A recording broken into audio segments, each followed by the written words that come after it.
నిర్మల్ జిల్లా బాసర బీరప్ప కామరతి కళ్యాణ మహోత్సవంలో భాగంగా మంగళవారం 5వ రోజు కార్యక్రమాలు ఘనంగా నిర్వహించారు.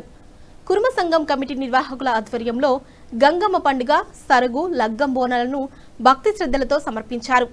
అనంతరం ఎల్లమ్మ కథ, సాంస్కృతిక కార్యక్రమాలు నిర్వహించారు. బీరప్ప దేవాలయ విశిష్టతను వివరిస్తూ కళాకారులు భక్తి గీతాలను ఆలపించారు. బీరప్ప దేవాలయంలో సుమారు 500 మందికి పైగా ముత్తైదువ మహిళలు, చుట్టుపక్కల గ్రామాల ప్రజలు పెద్ద సంఖ్యలో పాల్గొన్నారు. భక్తులు ప్రత్యేక పూజలు చేసి తమ మొక్కులను తీర్చుకున్నారు. కళ్యాణ మహోత్సవంలో బాసరలో ఆధ్యాత్మిక శోభ సంతరించుకుంది.